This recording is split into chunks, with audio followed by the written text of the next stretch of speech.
pendengar atau pelaku firman. Hai saudara-saudara yang kukasihi, ingatlah hal ini.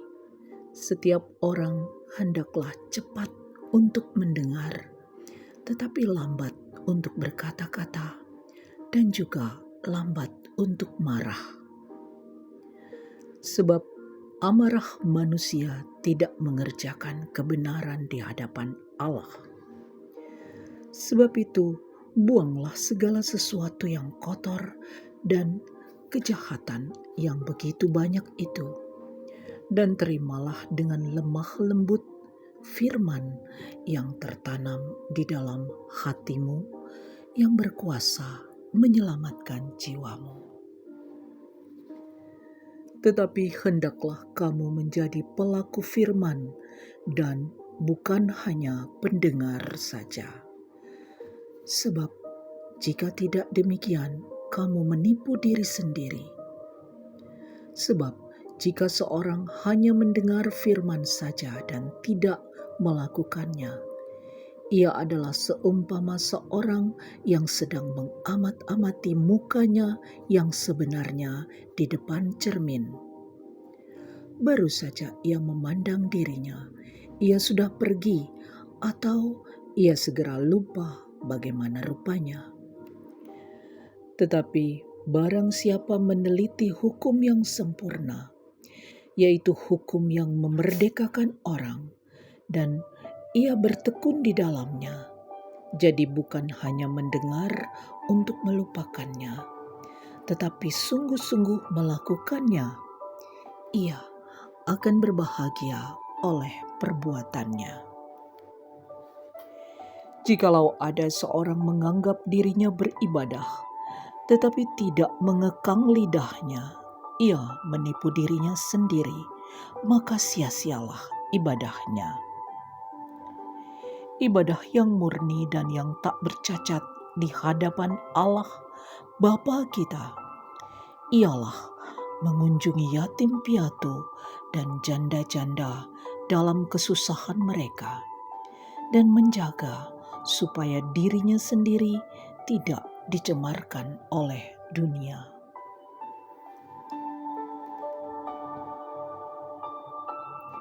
Jangan memandang muka. Saudara-saudaraku, sebagai orang yang beriman kepada Yesus Kristus, Tuhan kita yang mulia, janganlah iman itu kamu amalkan dengan memandang muka.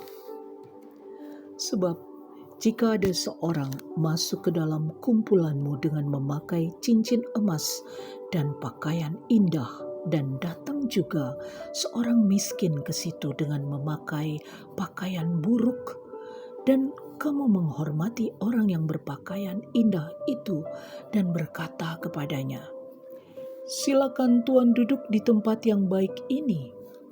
Sedang kepada orang yang miskin itu kamu berkata, "Berdirilah di sana," atau "Duduklah di lantai ini dekat tumpuan kakiku." Bukankah kamu telah membuat perbedaan di dalam hatimu dan bertindak sebagai hakim dengan pikiran yang jahat? Dengarkanlah, hai saudara-saudara yang kukasihi. Bukankah Allah memilih orang-orang yang dianggap miskin oleh dunia ini untuk menjadi kaya dalam iman dan menjadi ahli waris kerajaan yang telah dijanjikannya kepada barang siapa yang mengasihi Dia? Tetapi kamu telah menghinakan orang-orang miskin. Bukankah justru orang-orang kaya yang menindas kamu dan yang menyeret kamu ke pengadilan? Bukankah mereka menghujat nama yang mulia, yang olehnya kamu menjadi milik Allah? Akan tetapi, jikalau kamu menjalankan hukum utama yang tertulis dalam kitab suci, kasihilah sesamamu manusia seperti dirimu sendiri, kamu berbuat baik. Tetapi jikalau kamu memandang muka, kamu berbuat dosa, dan oleh hukum itu menjadi nyata bahwa kamu melakukan pelanggaran. Sebab barang siapa menuruti seluruh hukum itu, tetapi mengabaikan satu bagian daripadanya, ia bersalah terhadap seluruhnya. Sebab ia yang mengatakan, "Jangan berzinah," ia mengatakan juga, "Jangan membunuh." Jadi, jika kamu tidak berzinah tetapi membunuh, maka kamu menjadi pelanggar hukum juga. Berkatalah dan berlakulah seperti orang-orang yang akan dihakimi oleh hukum yang memerdekakan orang. Sebab penghakiman yang tak berbelas kasihan akan berlaku atas orang yang tidak berbelas kasihan. Tetapi belas kasihan akan menang atas penghakiman.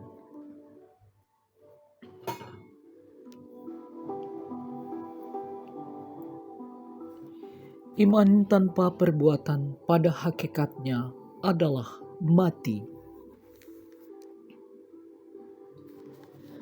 Apa gunanya, saudara-saudaraku, jika seorang mengatakan bahwa ia mempunyai iman, padahal ia tidak mempunyai perbuatan? Dapatkah iman itu menyelamatkan dia? Jika seorang saudara atau saudari tidak mempunyai pakaian dan kekurangan makanan sehari-hari, dan seorang dari antara kamu berkata, "Selamat jalan, kenakanlah kain panas dan makanlah sampai kenyang," tetapi ia tidak memberikan kepadanya apa yang perlu bagi tubuhnya, apakah gunanya itu? Demikian juga halnya dengan iman. Jika iman itu tidak disertai perbuatan, maka iman itu pada hakikatnya adalah mati. Tetapi mungkin ada orang berkata, "Padamu ada iman dan padaku ada perbuatan." Aku akan menjawab dia, "Tunjukkanlah kepadaku imanmu itu tanpa perbuatan, dan aku akan menunjukkan kepadamu imanku dari perbuatan-perbuatanku." Engkau percaya bahwa hanya ada satu Allah saja. Itu baik, tetapi setan-setan pun juga percaya akan hal itu, dan mereka gemetar. Hai manusia yang bebal, maukah engkau mengakui sekarang bahwa iman tanpa perbuatan adalah iman yang kosong? Bukankah Abraham, bapa kita, dibenarkan karena perbuatan-perbuatannya ketika ia mempersembahkan Ishak anaknya di atas mezbah? Kamu lihat bahwa iman bekerja sama dengan perbuatan-perbuatan, dan oleh perbuatan-perbuatan itu iman menjadi sempurna. Dengan jalan demikian, genaplah nas yang mengatakan, "Lalu percayalah Abraham kepada Allah, maka Allah memperhitungkan hal itu kepadanya sebagai kebenaran." Karena itu Abraham disebut sahabat Allah. Jadi kamu lihat bahwa manusia dibenarkan karena perbuatan-perbuatannya dan bukan hanya karena iman. Dan bukankah demikian juga Rahab pelacur itu dibenarkan karena perbuatan-perbuatannya ketika ia menyembunyikan orang-orang yang disuruh itu di dalam rumahnya, lalu menolong mereka lolos melalui jalan yang lain? Sebab seperti tubuh tanpa roh adalah mati, demikian jugalah iman tanpa perbuatan-perbuatan adalah mati.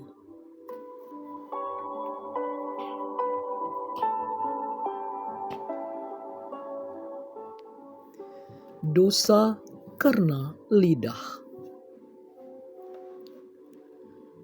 Saudara-saudaraku, janganlah banyak orang di antara kamu mau menjadi guru, sebab kita tahu bahwa sebagai guru kita akan dihakimi menurut ukuran yang lebih berat. Sebab kita semua bersalah dalam banyak hal. Barang siapa tidak bersalah dalam perkataannya, ia adalah orang sempurna yang dapat juga mengendalikan seluruh tubuhnya. Kita mengenakan kekang pada mulut kuda, sehingga ia menuruti kehendak kita. Dengan jalan demikian, kita dapat juga mengendalikan seluruh tubuhnya. Dan lihat saja kapal-kapal, walaupun amat besar dan digerakkan oleh angin keras, namun dapat dikendalikan oleh kemudi yang amat kecil menurut kehendak jurumudi.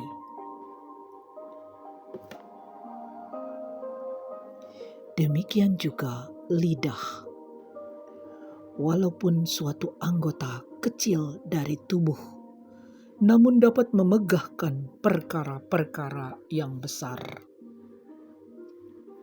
Lihatlah, betapapun kecilnya api, ia dapat membakar hutan yang besar. Lidah pun adalah api. Ia merupakan suatu dunia kejahatan dan mengambil tempat di antara anggota-anggota tubuh kita sebagai sesuatu yang dapat menodai seluruh tubuh dan menyalakan roda kehidupan kita, sedang ia sendiri dinyalakan oleh api neraka. Semua jenis binatang liar, burung-burung, serta binatang-binatang menjalar dan binatang-binatang laut dapat dijinakkan dan telah dijinakkan oleh sifat manusia. Tetapi tidak seorang pun yang berkuasa menjinakkan lidah. Ia adalah sesuatu yang buas, yang tak terkuasai, dan penuh racun yang mematikan. Dengan lidah kita memuji Tuhan Bapa kita, dan dengan lidah kita mengutuk manusia yang diciptakan menurut rupa Allah. Dari mulut yang satu keluar berkat dan kutuk. Hal ini, saudara-saudaraku, tidak boleh demikian terjadi. Adakah sumber memancarkan air tawar dan air pahit dari mata air yang sama? Saudara-saudaraku, adakah pohon ara dapat menghasilkan buah zaitun dan adakah pokok anggur dapat menghasilkan buah ara? Demikian juga mata air asin tidak dapat mengeluarkan air tawar.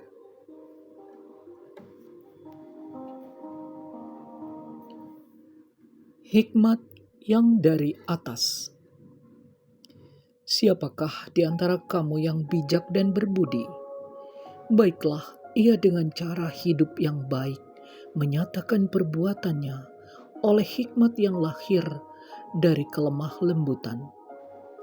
Jika kamu menaruh perasaan iri hati dan kamu mementingkan diri sendiri, janganlah kamu memegahkan diri dan janganlah berdusta melawan kebenaran.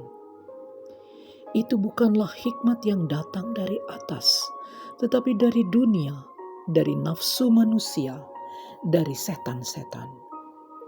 Sebab di mana ada iri hati dan mementingkan diri sendiri, di situ ada kekacauan dan segala macam perbuatan jahat.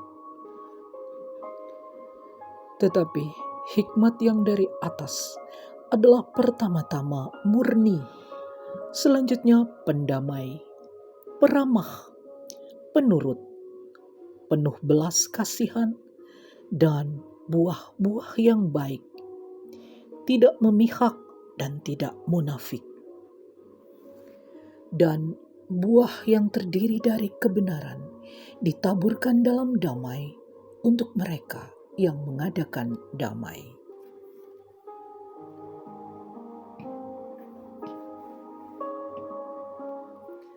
Hawa nafsu dan persahabatan dengan dunia.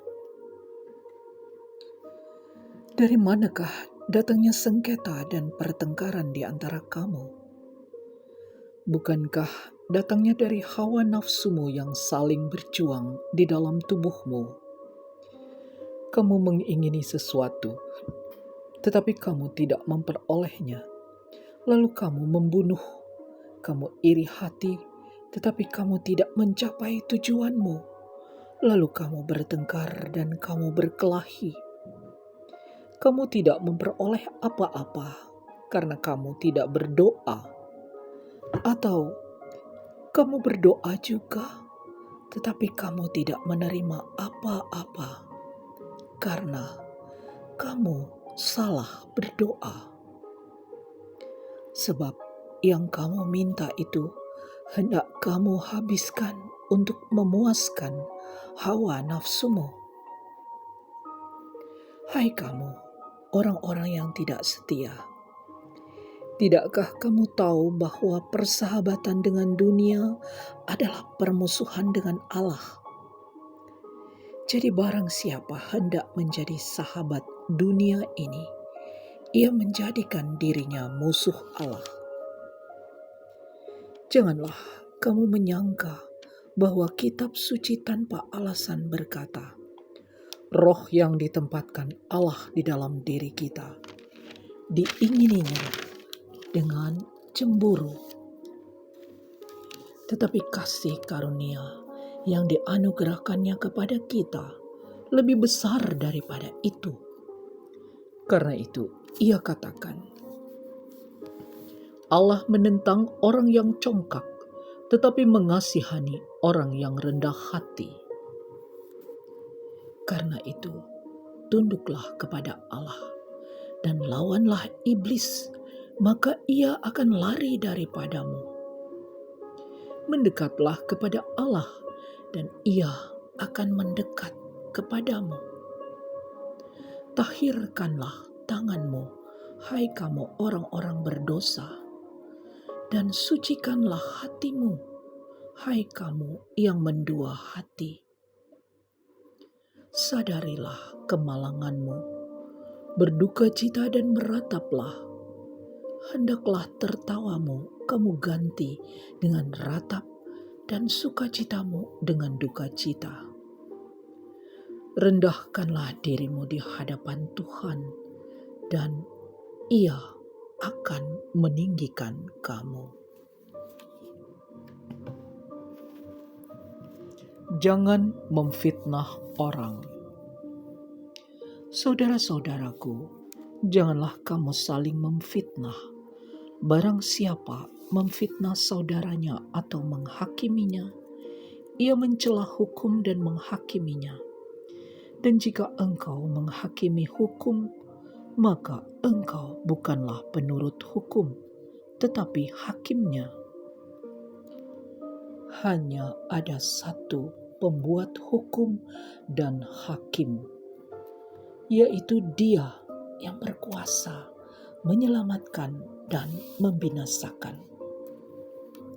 Tetapi siapakah engkau sehingga engkau mau menghakimi sesamamu manusia?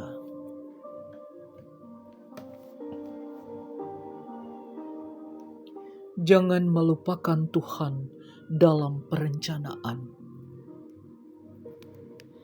Jadi sekarang, hai kamu yang berkata, hari ini atau besok kami berangkat ke kota Anu dan di sana kami akan tinggal setahun dan berdagang serta mendapat untung. Sedang kamu tidak tahu apa yang akan terjadi besok. Apakah arti hidupmu? Hidupmu itu sama seperti uap yang sebentar saja kelihatan lalu lenyap.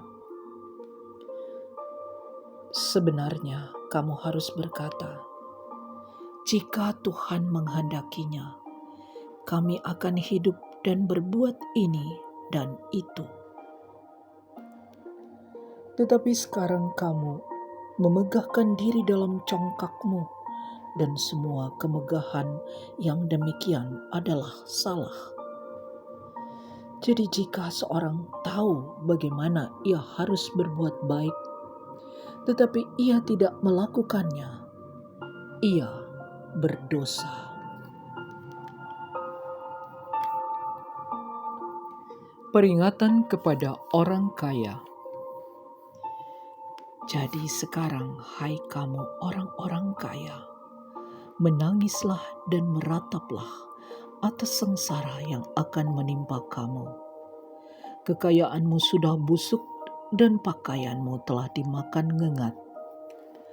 Emas dan perakmu sudah berkarat, dan karatnya akan menjadi kesaksian terhadap kamu dan akan memakan dagingmu seperti api. Kamu telah mengumpulkan harta pada hari-hari yang sedang berakhir. Sesungguhnya telah terdengar teriakan besar karena upah yang kamu tahan dari buruh yang telah menuai hasil ladangmu, dan telah sampai ke telinga Tuhan semesta alam keluhan mereka yang menyabit panenmu. Dalam kemewahan kamu telah hidup dan berfoya-foya di bumi. Kamu telah memuaskan hatimu sama seperti pada hari penyembelihan. Kamu telah menghukum, bahkan membunuh orang yang benar, dan ia tidak dapat melawan kamu.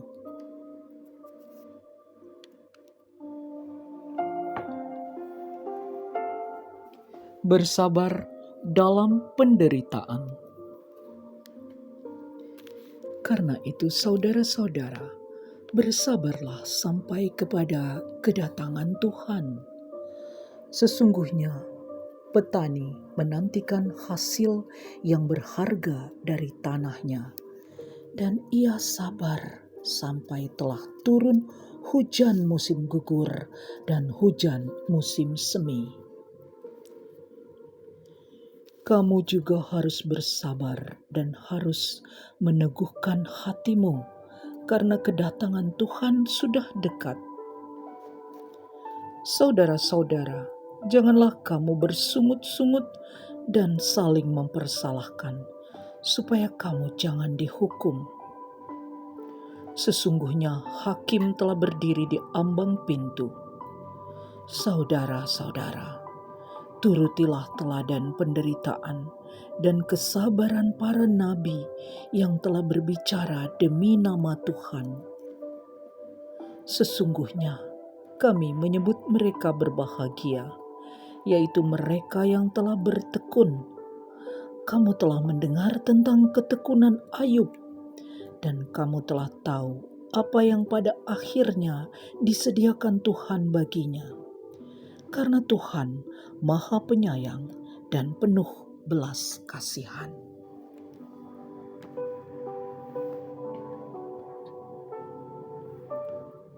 Mengenai sumpah dan doa untuk orang sakit. Tetapi yang terutama, saudara-saudara, janganlah kamu bersumpah demi sorga maupun demi bumi atau demi sesuatu yang lain. Jika ya, hendaklah kamu katakan ya. Jika tidak, hendaklah kamu katakan tidak, supaya kamu jangan kena hukuman. Kalau ada seorang di antara kamu yang menderita, baiklah ia berdoa. Kalau ada seorang yang bergembira, baiklah ia menyanyi.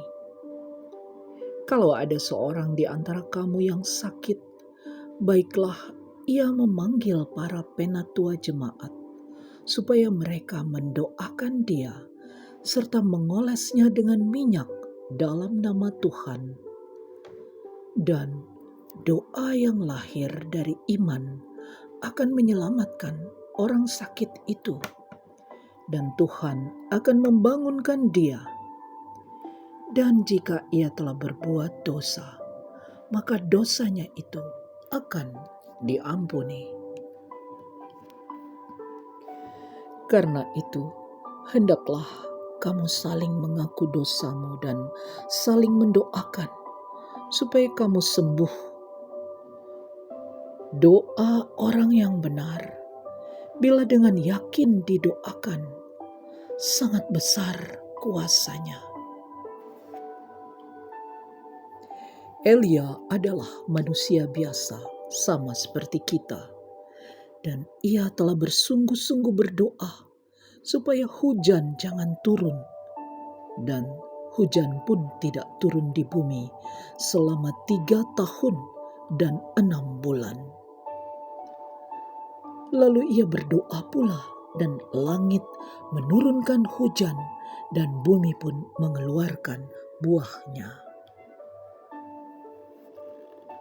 Saudara-saudaraku, jika ada di antara kamu yang menyimpang dari kebenaran dan ada seorang yang membuat dia berbalik, ketahuilah bahwa barang siapa membuat orang berdosa berbalik dari jalannya yang sesat, ia akan menyelamatkan jiwa orang itu dari maut dan menutupi banyak dosa.